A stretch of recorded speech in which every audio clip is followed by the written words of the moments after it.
reflection on this guy, and then I'll switch to, I'm going to finish it off.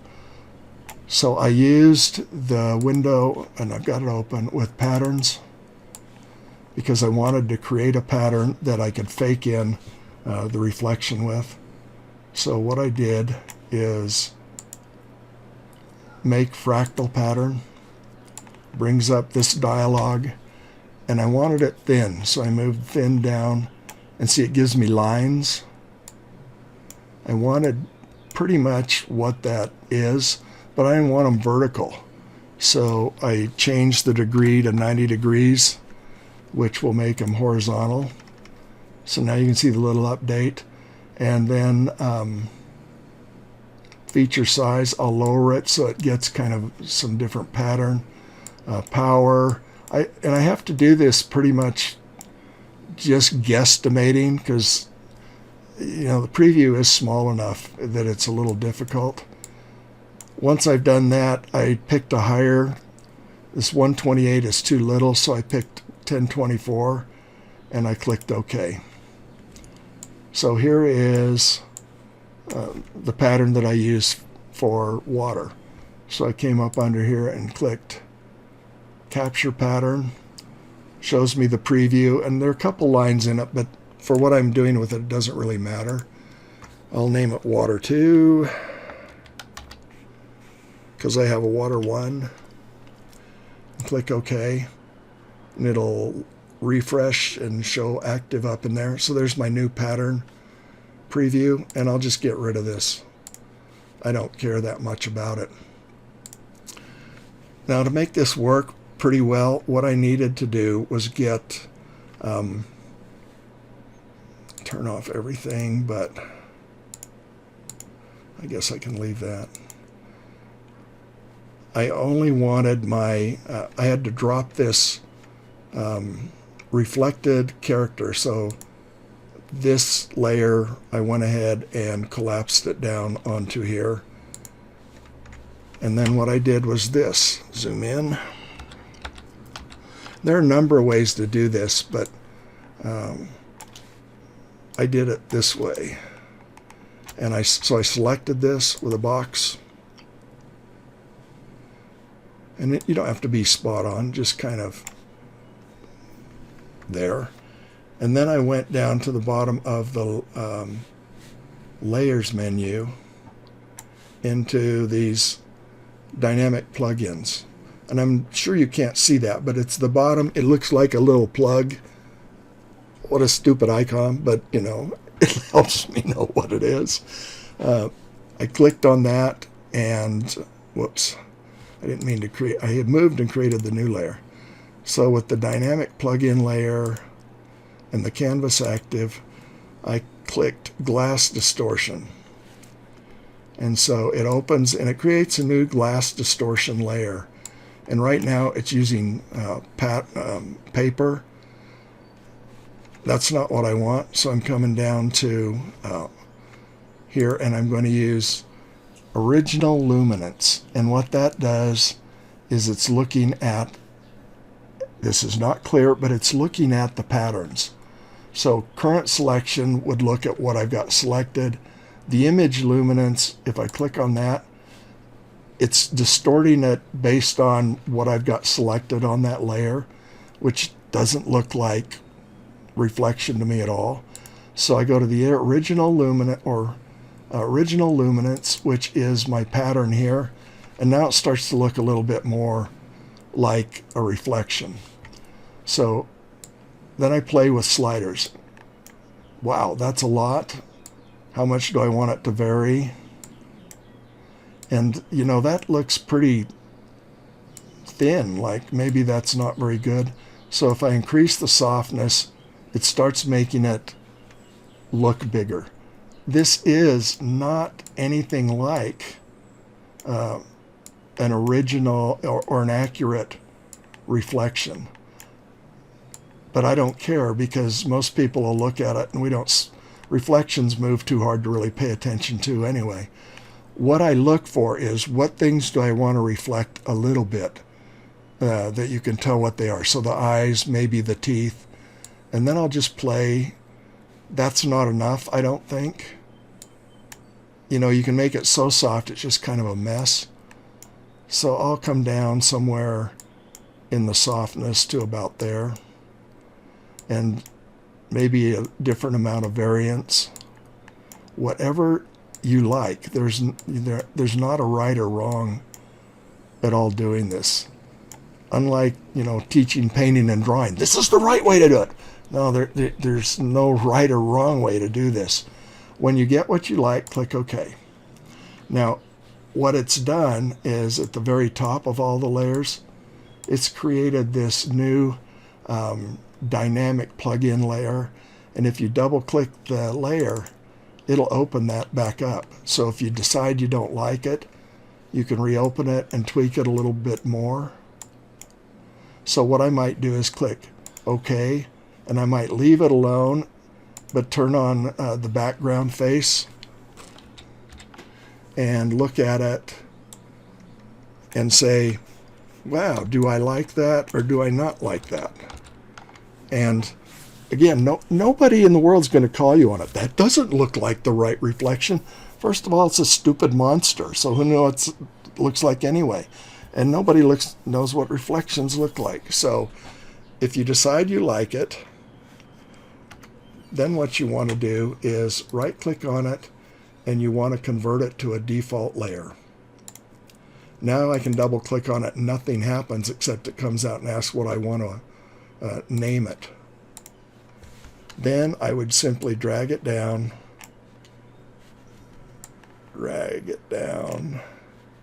and in this case, turn it off. And so here's the one I did, and let me move this up. So here's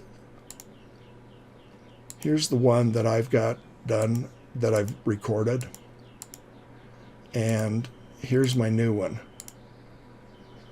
So you can see the difference in them. And it just depends on what you like.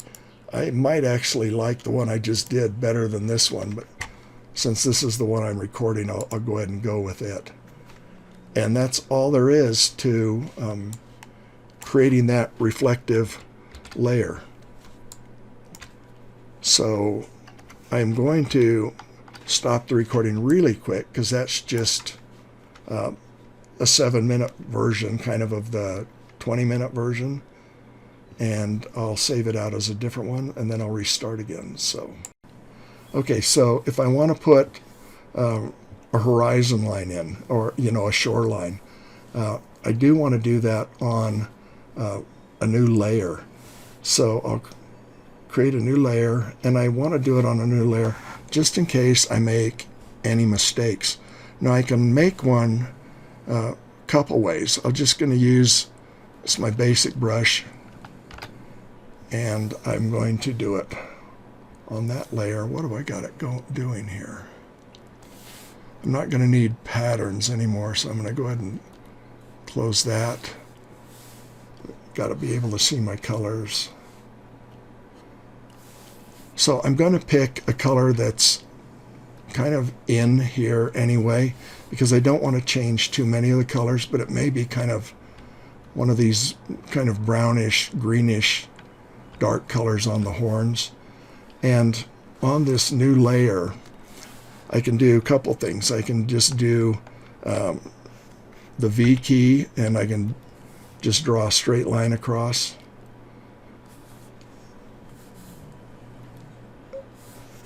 And I may or may not like that a whole lot.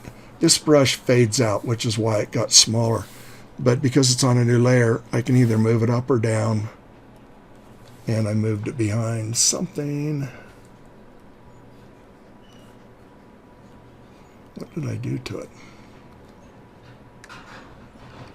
This layer. Let me move this down.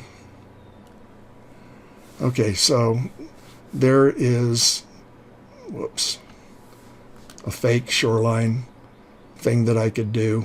I would rather draw it, so get back out of it. So with the brush, just kind of still keeping pretty horizontal.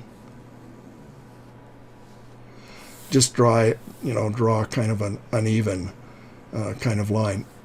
And actually, in this case, and I just realized it would have been wrong, this is going to be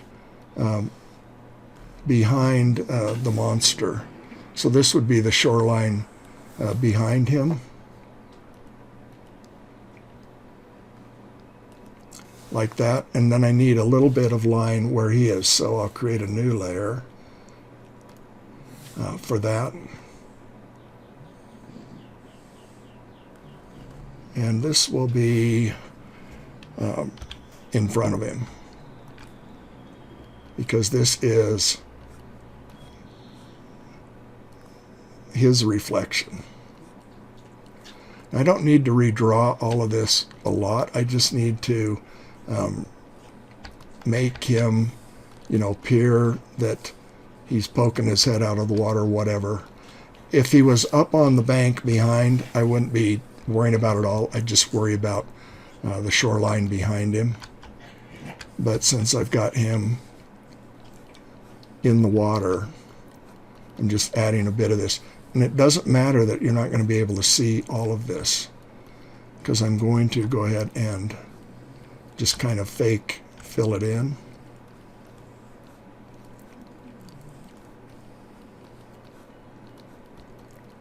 And this is all on top of these layers.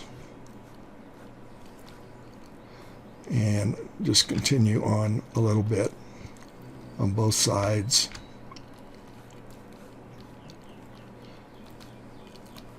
So now I've kind of got him reflecting well enough in the water right in front of him that it sells the idea. And accuracy isn't critical. It's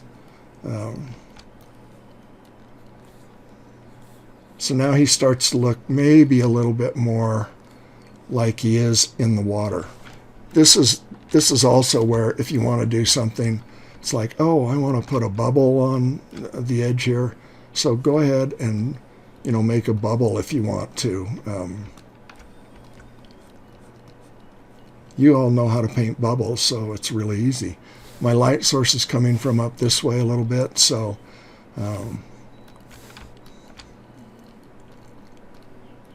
light source here, and this will get a little bit darker on this back edge. Now if you want a second bubble, yeah, you do it same thing again. Keep the bottoms pretty flat, because we're looking pretty sideways at him. And you might want to put just a little bit of reflection down that would be maybe some of the bubble reflecting.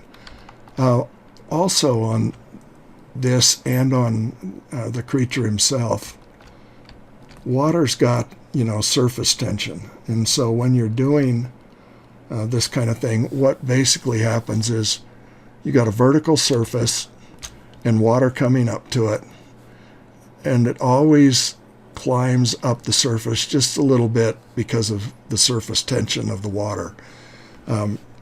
You don't have to remember that too much, except for one little thing, and that is where that surface tension is, you want to put in a couple of little highlights. Okay, so a couple of bubbles here. And I'm just making a couple of little kind of fake ripples, maybe a little bit lighter edge around them. I don't worry too much about trying to pick up what's behind them when they're this flat, but if I needed to, I could pick up and put a little bit of that. So the water tension, I'm going to get rid of this real quick. What that does will make it so that everywhere or here and there along the monster himself, you're going to want to put in a little sparkle. So you don't want to overdo it. You just want to put a couple in here and there, because those are too bright. They're not the critical part of it. They just will add a little bit more realism to it, and they should be small, and obviously that was too light, so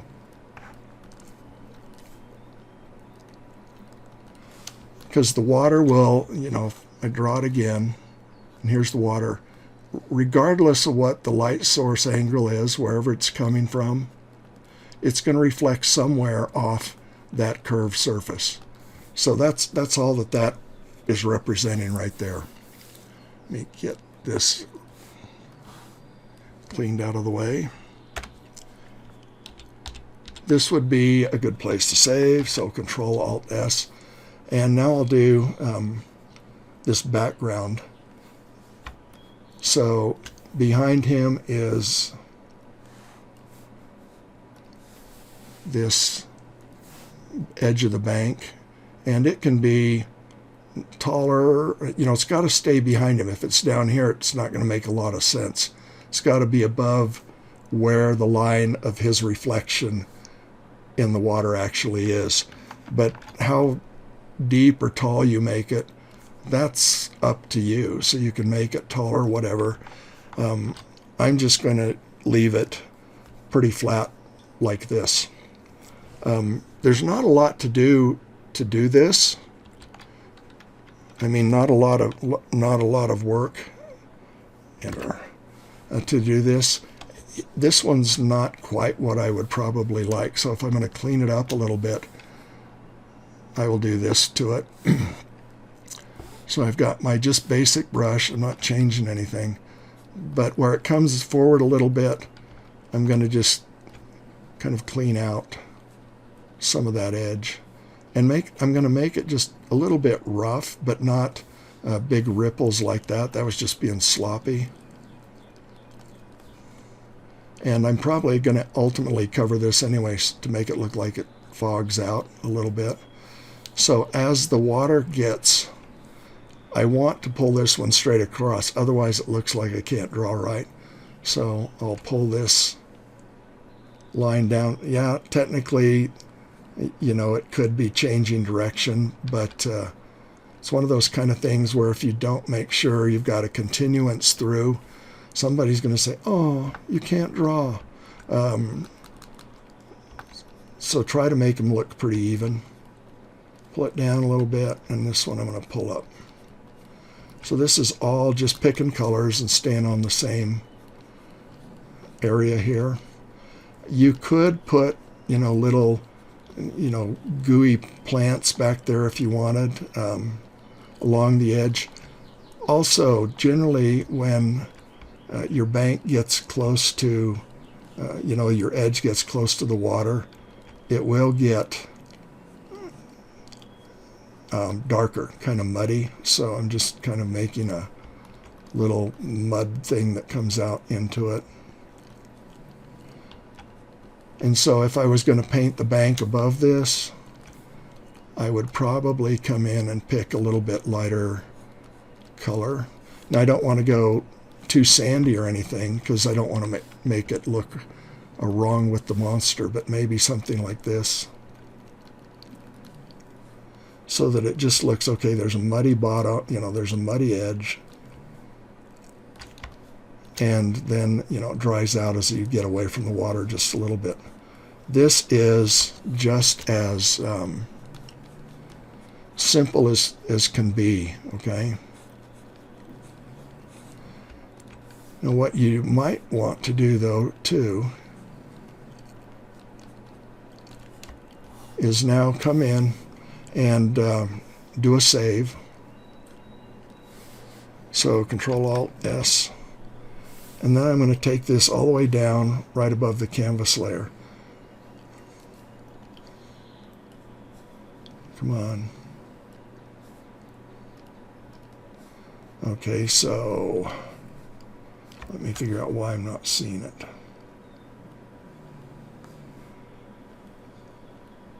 Because of the background. I'm going to go ahead and bring the background down here too. And now I've got this on the top. So right now, before I do this, I'm going to save it. And I'm going to now merge these down onto the canvas. So collapse and then drop. So now the whole background, this reflection's not on, but everything else except him and this reflection's turned off, so I'm just seeing the background. Now I'm going to do what I did before in making this reflection, just with this bank a little bit. So select it, and I don't have to do too much, just a little bit. And I'm thinking right here. I'll copy that, I'll paste it, and I'll do a transform, flip vertical, and then I'll move it below. So I've kind of started to duplicate the reflection already, but I'm going to do that goopy little other thing. I need to erase a little bit here, but I'm just going to cut it out.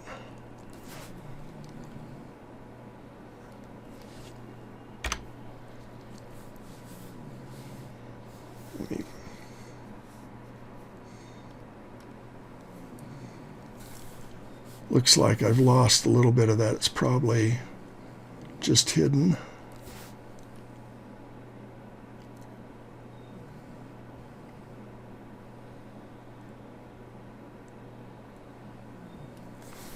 And I'll drop that. Let me see if I got... Okay, I might have a little problem here, but we'll see what happens. So drop that. And select it. This is not nearly as important as the front one. And now I've got that selected. I'm going to do the glass distortion using my original image luminance. And so see, now it's kind of made the one behind also look a little bit more reflective and varies it a little bit. I'm going to do OK. And I'm going to put it up here, change it to a default layer.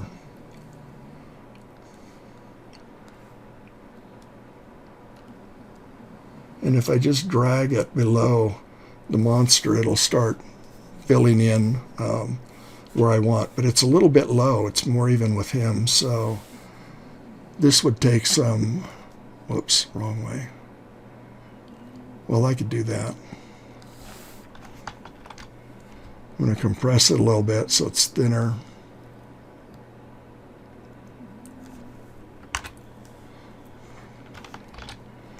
And I'd go in and erase and clean it up a little bit. I'm not going to bother doing that right now. Move it down low.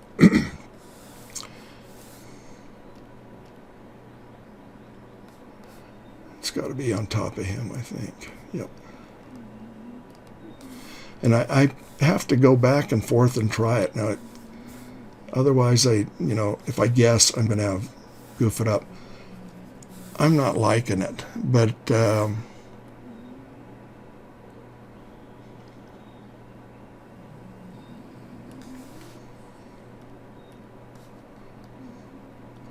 I've already got it drawn on the background layer, so maybe I'm just going to turn this off. Nope, I'm going to leave it on. So I just want it to cover, because I already put one on that background layer, I want it to cover that. And I would drop it and blend it on there. So let me go ahead here and drop these layers. Control-Alt-S first. So now I got it too close to where he is. So maybe what I want to do is move this layer and him down just a little bit.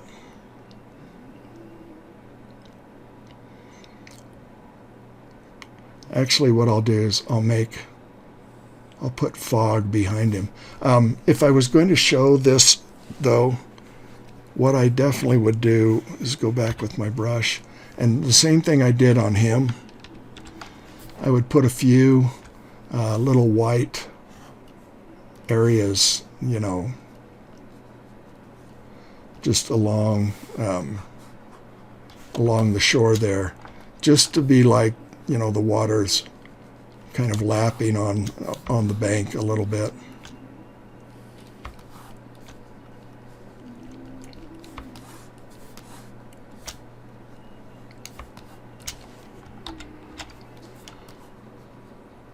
Like that. So save this 15 minutes out, do a Control-Alt-S. At least till tomorrow morning probably to get all these uploaded, so don't go looking for them at 4 o'clock today. Okay, tab. So I've got him. He's still in the front. I'm just going to put now a foggy background behind him. And so I'm going to turn him off, and I'm going to paint out these edges on the background so they're not too distracting to what I'm doing. I'll do it on a new layer right above the background layer. And I'm just going to use, again, as much as I can use one brush, that's what I want to use. It just saves me a lot of work hunting for different things. So I'm just going to go ahead and kind of just get rid of the brown so it doesn't show up, or I don't have to reflect it in the fog.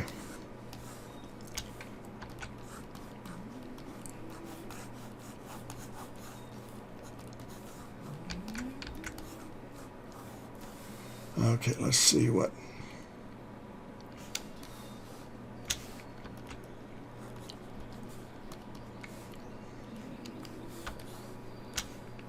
I could also erase some of this down in this area.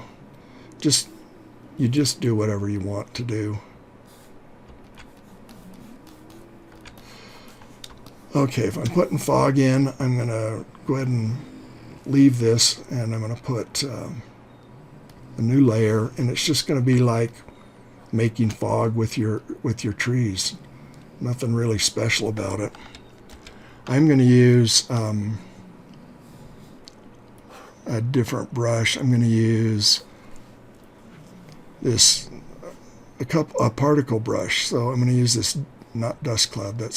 I'll use billowy, and it just kind of makes interesting shapes, kind of like that. So turn him off. I'm going to want to make it above him. Maybe I'll just use the airbrush. Digital airbrush. Okay. So I'm going to pick a color, and I'm going to go a little bit lighter for this.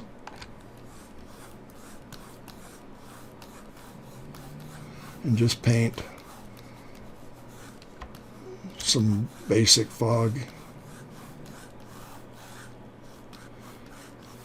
I haven't played with, I don't know which particle brushes are quite included with this, but I like playing with those a lot when I'm doing this kind of thing. I don't want to pull the fog down too close to him, so I'm going to need to erase this a little bit and lower my opacity.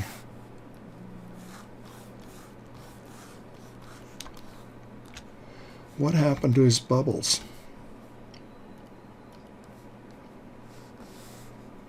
Oh, they're in front. Okay. That helped. And I don't want the white showing, so I'm going to go ahead and erase that too on this layer.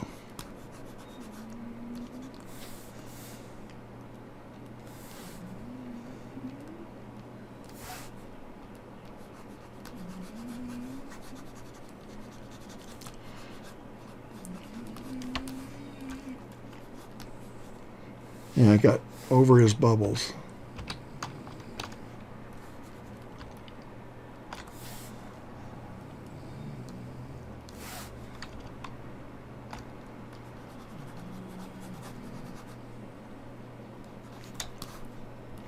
Okay, so there he is with fog behind him, and I really like, I actually made this brush, but it doesn't come standard with the program, and I can't give it away because they do sell it, but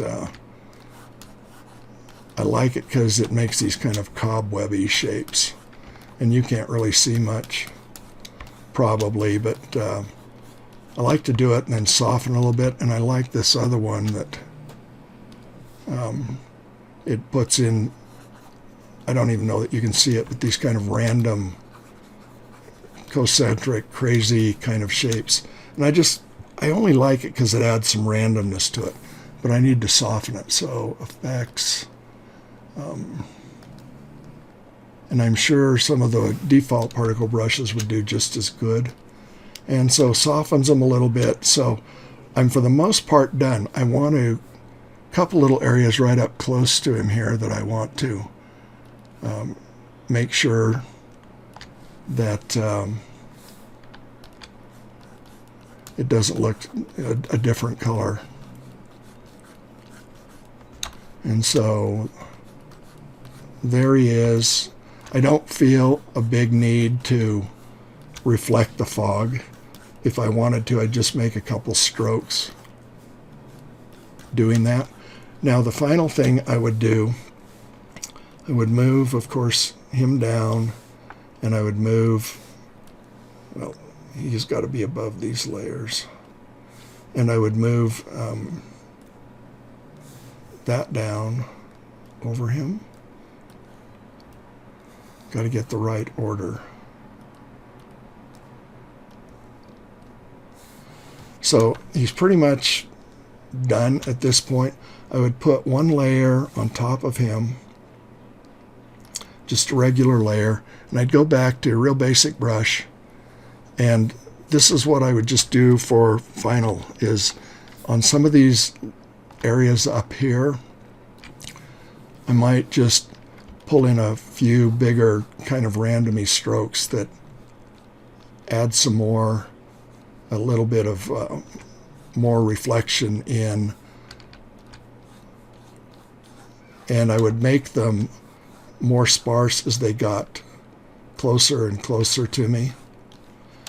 And then it's the final touch. I would come in and I'd want to put some, kind of highlights in here. So I might start back there, and I would break the edge of the creature and the current reflections, because these sparkly little things would be not dependent upon the creature, but they'd be ripples in the water itself kind of thing.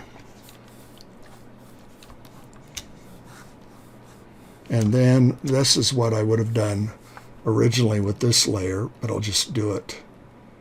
I'll do it on this. I'll do it with airbrush. I'm going to darken the front going back toward him just a little bit. So digital airbrush, pretty big.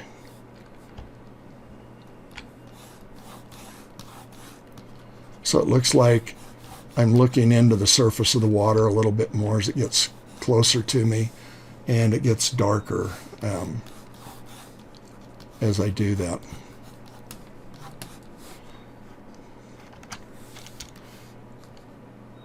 So I get it to that.